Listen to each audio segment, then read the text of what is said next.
Great students get rejected every year. So don't beat yourself up if you faced a rejection. It doesn't mean that you're not qualified or you're not able to become a CRNA. It may just mean that you need to try to figure out for the next year and see what areas that you may be slightly weaker on that you can improve, whether that's your ICU experience, whether that's your GRE score, whether it's your interview skills, whatever it may be. There's usually some area that you can do a little bit better on. Maybe it's just networking within the community more, right? And going to more events and things like that.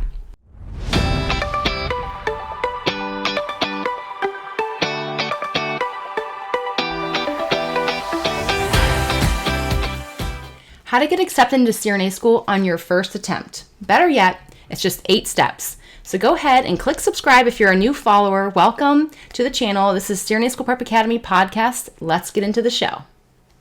Hello everyone, welcome to CRNA School Prep Academy podcast. I'm your host, Jenny Finnell, CRNA of 8 years. And today I'm going to discuss 8 things you can do to make sure that you get into CRNA school on your very first attempt. Really, that's what we all want. We all want to get in on our first attempt. So I feel really passionate about this and I want to help you make that dream a reality. And I have then consolidated the steps that you need to do to make sure this happens in just 8 steps. So number 1, probably sounds pretty straightforward, but again, I want to make sure I cover it, but it's graduating from an accredited BSN program. You can also have a bachelor's in science with an ADN. So that's also another avenue. Now keep in mind, if you have a bachelor's in science with an ADN, not all schools will take that. I would say the majority would. It seems to be like at least half, it seems, in my time researching this, but others require the actual BSN. So you do have to kind of confirm this. The other thing about having a BSN is you have to consider where it's accredited through. Okay, all schools will have different accrediting bodies that they accept, but you have to confirm that your BSN is done through the accreditation body, whether it's regionally or nationally. You have to confirm that that is happening accordance to what your school requires. I have had students who get, say, a regionally accredited BSN, but not a nationally accredited BSN. It can cause all kinds of problems. So again, hopefully I'm catching you early on in your CRNA journey, and you can look into this ahead of time.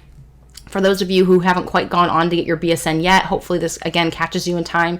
You have to also consider where your ADN was from as well. But I feel like it seems to happen mostly with people getting their BSN versus just their ADN. But either way, you have to be aware of what credentialing body your ADN and BSN, whether it's regionally or nationally or both.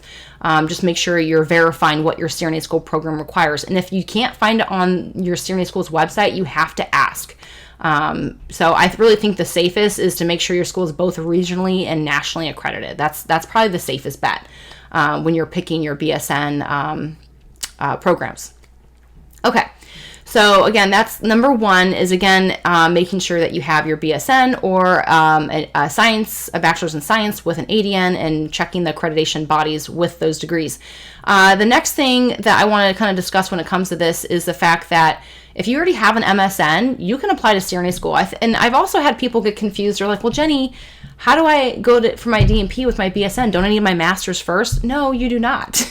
This is a BSN to DNP program. So you do not need your master's prior to getting your DNP.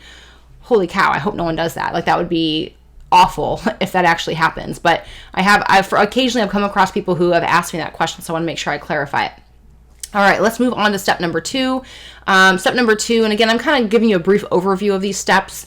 There's a resource that's going to be linked down below if you want more details, kind of like a little small ebook, if you call it, that has more details of each one of these steps that you can get below. But step number 2 is keeping good grades. And I know this is a blanket statement. You're like kind of eye roll, right? You're going to eye roll. I get it. I feel you guys. Grades, why? But essentially, you're looking at most schools have an applicant that has an average of a 3.5. Now, you may be like getting discouraged by hearing that, but you really shouldn't be, because that means half is above and half is below. So if you take the fact that, half the students have less than a 3.5, if you have less than a 3.5, you have a 50% chance, right? And so that's a chance. That's a good chance. And I've seen 4.0 students get rejected. Just because you have good grades does not mean they're going to let you in. And that's not all. There's applying to CRNA school is like a big puzzle, okay? You have multiple puzzle pieces to you, and they're looking at all the pieces to see how they connect.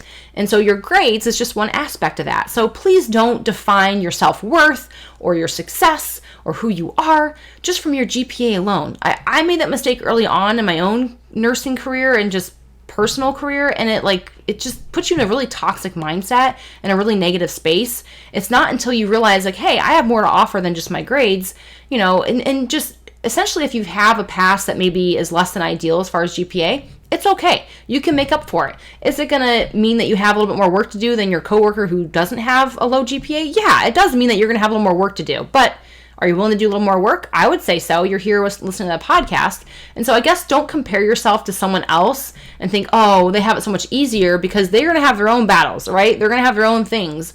Everyone's different and unique when it comes to applying to CRNA, and you have to own you. And I think I recently heard my colleague, CRNA and friend, Haley Frank, say that one of the hardest things she had to overcome when applying to CRNA school was comparing herself to others and kind of doubting her own abilities because she would see things in others that she didn't have. And wow, that just struck a chord with me, because I feel like that's just such a common thing that I myself and you are facing, is looking at everyone else instead of looking inward at you. And I can tell you right now that the sooner you can start trying to change that focus and focus more on yourself and not so much what other people are doing, and just focus on how you can be the best that you can be versus trying to do what someone else did, you will flourish, because you're going to own what you've accomplished and what your past is. It's okay to not be perfect, but what have you done about it, right? And trying to mimic someone else, it's just not the truth, right? You are who you are, and you need to own what you are all about. And you're not like them. And so you shouldn't try to be anyone else. All right, that's enough of that. But essentially, good grades. If you have less than a 3.5, again, your chances are not over. If you're less than a 3.0, you then have to say, well, is this in sciences or overall? And so that's where a lot of people get kind of stuck, is they don't understand how to break down their science GPA and their overall GPA, and they end up thinking they're okay when they're not okay, because their science GPA is actually lower than a 3.0, even though their overall is higher than a 3.0. So you have to really take your time and figure that out. If you are a CSBA member, we have a really great tool, different tools that you can use to help calculate your GPA. It's in the resource page if you're already a member with us. Also equally, you can book a transcript review with Nurses Teach Nurses. If you want actual CRNA faculty to look and review your transcripts, you can have that service as well if you just need some extra help with that. But ultimately, again, if you have a lower GPA, you're going to have some more work to do, but it is still possible. You just have to figure out what that extra work needs to be. And you have to tailor it to your individual schools that you're applying to. You can't assume because one school wants this that all the rest of schools are also going to want this. They may want that. They may want this and that. And so then you have to start saying, okay, well, I can only do one or the other. What one's my top school? What do I have time to accomplish? And then kind of go for that and see if that can work for both schools, right? Because I get it. Sometimes you're like, well, you need this course and this course and this course, and you're like, sheesh, that's $8,000 in a year of my life. Like and that's just to apply to appease all three schools. So again, I think that's where you have to really do some school research and kind of know what your number one school is and kind of go that way and see if the other schools can take something that other schools recommended. A lot of times they will. Like if one school wants a biochem and this school wants a chemistry, see if they're willing to take a biochem because that one other school wants a biochem.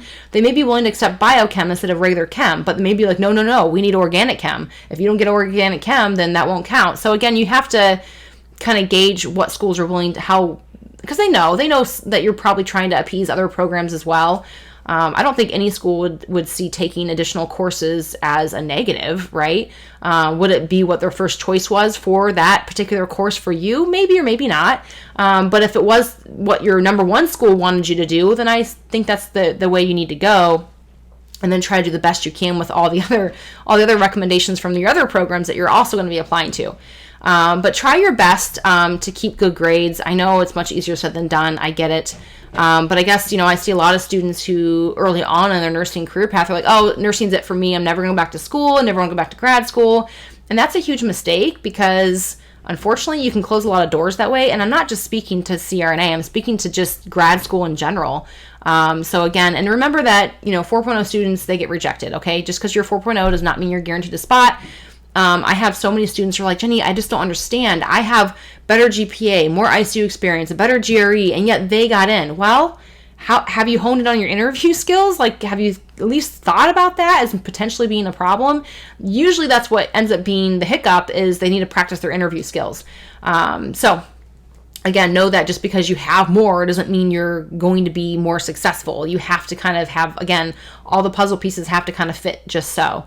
And you guys, the reality is too that great students get rejected every year. So don't beat yourself up if you faced a rejection. It doesn't mean that you're not qualified or you're not able to become a CRNA. It may just mean that you need to try to figure out for the next year and see what areas that you may be slightly weaker on that you can improve. Whether that's your ICU experience, whether that's your GRE score, whether it's your interview skills, whatever it may be, there's usually some area that you can do a little bit better on. Maybe it's just networking within the community more, right? And going to more events and things like that. All right, step number 3 is critical care experience. And critical care experience is really, really crucial. And it's also really hard to kind of hone in on exactly what's what, right? So many people fall into this trap, and this is a trap. I work at a world-renowned hospital, right? So that must mean they automatically know that I have the best. Now, sometimes, yeah, they may know a name, right? But it doesn't necessarily mean that they're going to write off someone else's experience that doesn't work at a well-renowned hospital. But that being said, they do consider trauma level rankings because of this reason, because if they don't know the hospital, they really don't know, if they don't really have another way to compare, right? If you're coming from a level 1 trauma where they know level 1 trauma is pretty high acuity most of the time, and then you're coming from a hospital that's not ranked trauma at all, it's like, how do I know that, and but you're like, but it is. Well, they have to take your word for it, right? And so the trauma, people are like, do I need level 1? No, you don't need level 1. But level 1, level 2, maybe level 3. I mean, if you're level 3 or no level at all, but you have to be able to prove the acuity. So if you're not at a level trauma center at all, you have to be able to, through your resume, through your essay, through your interview skills. Sorry, I just cracked my knuckle. I don't like doing that. Ew. Anyways, you have to be able to prove that you have high acuity experience by having things like ECMO and CVV HD and different advanced life support shows them like, okay, they're maybe not at a ranked hospital, but they do CRRT, so that must mean they're taking these critically sick patients. And so showing that can really help. And I recently took a locum job, and it's at a regional hospital. It's small, but they have a CVICU, and I've been over there a few times to do TEs, and I can't believe that's an ICU because I've never seen anyone intubated, and I'm like, wow, like people are in there with ice chips, and I mean, there are people coming from like cath lab and maybe like STEMIs and things like that, but that is not the ICU I was familiar with. So again, if you're coming from ICU like that, like I think it's time to like branch out and get better experience. But if you're seeing really critically sick patients and titrating vasoactive drips and seeing routine ventilators, then that's a great experience. But you have to really kind of eye in on your experience. And even if you love your job, and this is where it gets really hard for me to advise you, because I don't want to make you do anything that you like, leave a place that you love, a unit you love. Like that's not what I'm not trying to hear, crush your dreams or crush whatever. But if CRNA is really what you want, and you're at a really cushy ICU position that's just not challenging you, it's time to kind of look at the mirror and face reality that it may be time to step out of your comfort zone and leave where you love to work to try to get better experience so you can get into CRNA school.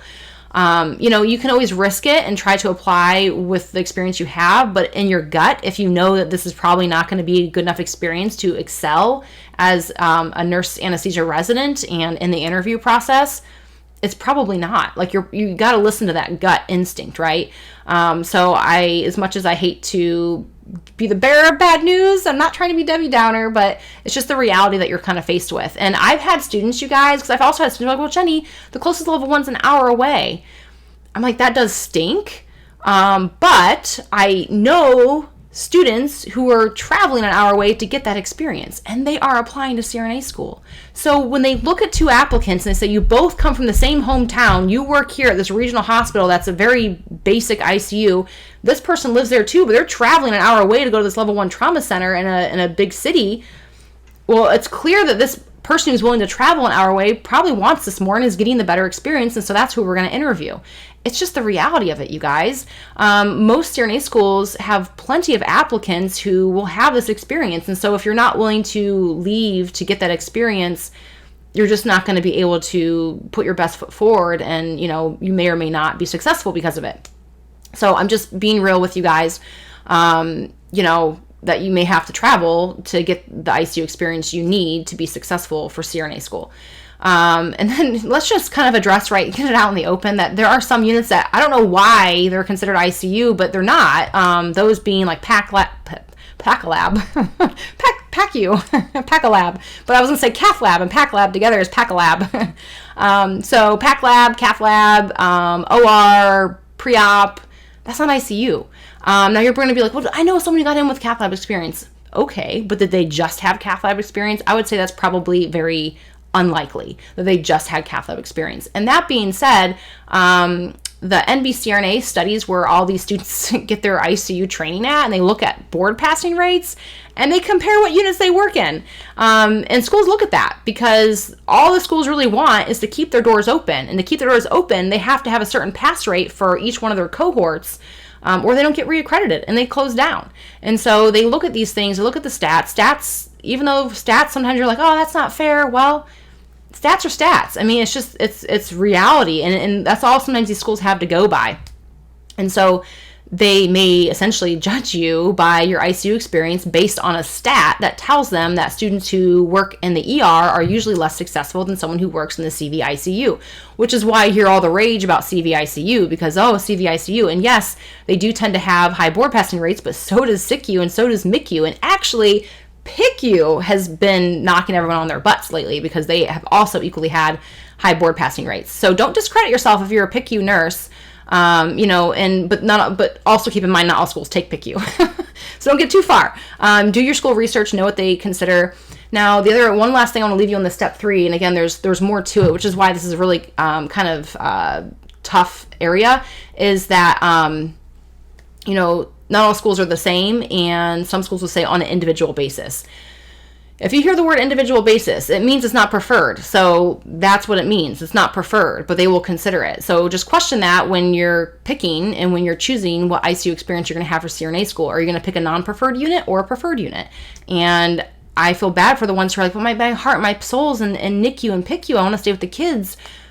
And I'm a baby CRNA. I work at a peds hospital. I love it. I love the babies. I love snuggling them. They're so cute. And I just love whatever I can cuddle on them, I will. Like, I love loving on the babies. They're equally can be really terrifying though. But that being said, I get it. But there's going to be a day and time where you can be a peds CRNA. Now the objective is to get into CRNA school. So just think about that. There's going to be plenty of time to snuggle the babies once you become a CRNA. Step 3 was a long one. There was a lot to cover. Okay, so step 4 essentially is being a leader. And this can mean a lot of different things to a lot of different people. And I encourage you not to overthink it.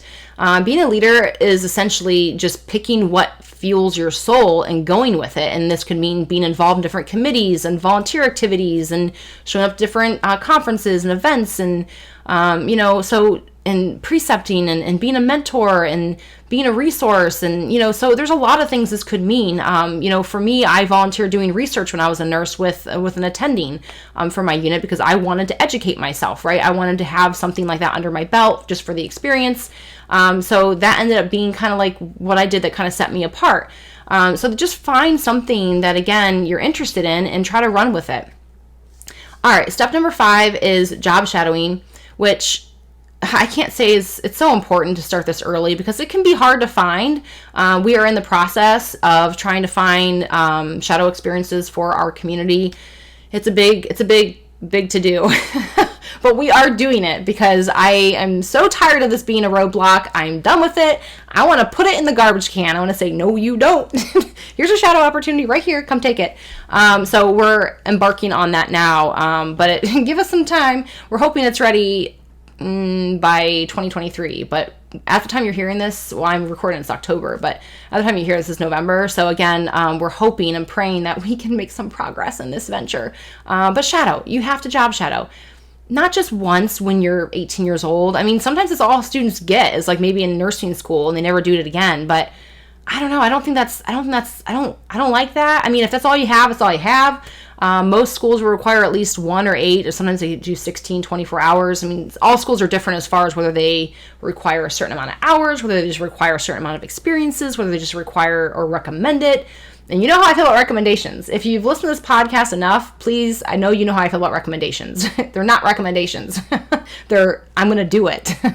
So anyhow, take that as what it's worth, but job shadowing is really important. I mean, not only because you need it to apply or should have it even if it's recommended, but because it gives you so much insight into this career path. And I want to make sure you are making the right decision for you. Like, I don't want you to go to CRNA school and find out later that this is not what you thought it was and you don't like it.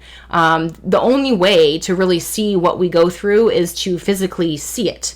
I know we kind of improvised in 2020 and 2021. We have a virtual simulation experience, which I still think is a really good lead-in to your real shadow experience. And I will post the link to the simulation experience below. We actually had students act out a real OR case. And then we had Mr. Wilson, who is CSBA's expert contributor, educate you on the different aspects of an anesthetic case. And so when they ask you in the interview, tell me, how do you provide anesthesia? What does anesthesia mean to you? You can kind of have some knowledge and insight on explaining that to them. One thing you don't want to say, and I just came to mind because I've heard, this was at the faculty Q&A we did at the last conference we had. I had a faculty say, and they asked this question, a question along the lines of, tell me how does anesthesia work, or something like that. Like, tell me how does anesthesia work, or something. And they're like, or no, they said, let me dumb it down for you. Don't do that.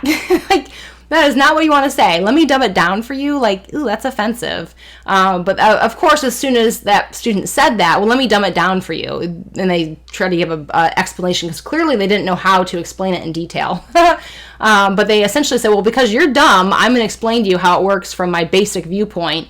And they provide anesthesia. He said that to a CRNA. So it's like, ooh, ouch. So anyhow, that sticks in my mind because I was like, wow, I can't believe someone would actually say that. Anyways, it's because you want to understand anesthesia. If they ask you, tell me how anesthesia works. And if you shadowed 40 hours, you're going to know a lot of different things about anesthesia. You're going to see a MAT case, a spinal case, an epidural case. Maybe you'll see something cool, like the awake cranie, for example, where they're actually freaking awake and they have their skull cut open. That's pretty cool. Don't worry if you don't get that experience because those are not, I would say, super common. But there are so many cool things that we do, you guys, regional blocks, right? And to be able to see a variety of types of anesthetic cases, an open heart versus, an AV fistula versus a ruptured AAA or a hip fracture. I mean, whatever it is, there's a variety. And then it gives you really good insight as to how anesthesia works because you're going to see it work in various ways. All right. So that's job shadowing. Step number 6 is, tackling the GRE CCRN. I kind of threw this in there as a combo because, not all schools are going to require it. Some are only going to recommend it. Some you only have to take the GRE if you have less than a certain GPA. But when I say about recommendations, most schools are not going to recommend a GRE, but they will recommend a CCRN. I do think that as long as you have the hours to take the test, to sit down for the test, you should be taking it. Now, I don't think you need alphabet soup, so don't go getting the CSC, CMC, gobbledygook, blah, blah, blah, blah. I mean, if you have one additional certification, cool. That's high five. Stop. If you really want to, if that's your jam, knock yourself out. But if you do that and neglect other things on your application, that's a huge mistake in my opinion. Because you don't need alphabet soup to stand out. You just need a solid package. Remember the puzzle piece. If one puzzle piece is giant and the rest of them are just itty bitty and they don't fit, it's not going to work. So just keep that in mind. But the GRE, again, I know you guys at testing, some of you are probably like, Jenny, I'm just applying to schools that don't require it. Cool. That's okay. You go with your bad self and you do that. But some of you are like, well, I don't have a choice because the only school that it's in my vicinity of where I'm willing to travel requires it. Or maybe 2 out of your 3 schools require it. Well, then you're going to have to take it. And it's just getting to be such a weird test, to be honest with you. I feel like back when I applied, it was the requirement and you hit that score or else. It was that was what you had to get. And if you don't get it, then you got to do it again or you can't apply. That was, and I do think some schools still feel that way where some schools were like, no, the requirement is 300. If you can't get a 300, you can't apply. But I have seen so many schools bend with this requirement. This is the only requirement that I've actually seen schools kind of bend a little bit with. So keep in mind that if you don't get the score you want, and now I'm not saying if they require a 300 and you get a 250, that's going to count. It's probably going to be absolutely not. But if you get a 298 or something like that, they may still consider your application. So that's worth asking is what I'm saying versus trying to retake it for a few more points when your school would just consider you anyways. obviously keep in mind your GPA overall. If your GPA is not the highest GPA and you still don't meet the GRE requirement, I probably would try the GRE again, right? Because you're going to need something to kind of buff that lower GPA, whether that's the GRE, whether that's extra courses, whatever. So just keep that in mind. CCRN, I kind of went over that already. Like, if you have the hours, you should take it, but don't worry about getting alphabet soup. If you can get one more additional certification, that's plenty just to stand out for CRNA school, in my opinion. All right. That was kind of a big one. So so we're getting close to the end, guys. Number 7 is graduate level courses. And this kind of goes in line with GPA, but I've had 4.0 students tell me I have to do more. And I'm like, you have to do less. I'm just kidding. But really, you don't necessarily have to do extra courses if you already have a great GPA. Now, if you know that course is going to transfer, like, for example, let me just give you an example. Like, the school that I went to, there's an advanced pathophysiology course. It was a graduate level advanced pathophys. I didn't know any better because I didn't know anyone who gave me this tip, but if I had known the tip, I would have done the tip. But that is the students who were local, the ones who kind of knew the program really well, talked to current students, wink, wink. I can't blink my eyes very well if you're watching this on YouTube. You can kind of get some insight by talking to current students, but what a lot of them would do is they would take this advanced pathophysiology course to help boost their application regardless of their GPA, because this particular program preferred those students to get it out of the way prior to even starting their program. So the students who already had it done when they interviewed, it was like, bonus, that's awesome, cool. And you got an A, even more bonus, proof that you can withstand a rigorous class like that, right? So, and what's nice, if you take it prior to starting school, you're only focused on that one hard course versus like several hard courses. So it's a hard course, but if you're only focused on that one course, you can give it your all, right? I see students who I'm going to take 5 courses. I'm like, what? Or they're taking 3 courses in their CCRN and their GRE all at the same time. Like, are you crazy? And then they risk, getting, a B or C, or gosh forbid, even worse, a D or an F in a course because they're just spreading themselves too thin. Don't do that.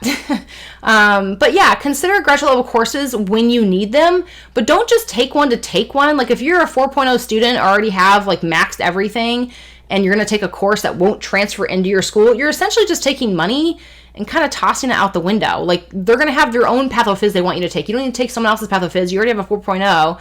You just don't need to do it. I would say anyone who has a 3.8 or higher, for the most part, you're going to find other ways to boost your application because your GPA is already solid. But like I spoke to, it's a puzzle, and you got to have all the puzzle pieces have to fit together nicely. If your GPA one's the big puzzle piece and your leadership is the tiny one that doesn't fit, get more leadership because your GPA is solid. You don't need to add any more to that, but maybe that's where you feel comfortable, right? Because you've been a good student. So you're like, I can do more here because I'm really good at this, but I'm not so good at doing committee stuff and I don't want to do that. But that's exactly what you should be doing.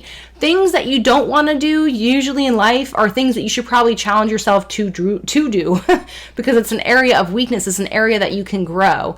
So just think about it that way. All right, into the last step. So number 8, I gotta go all the way down.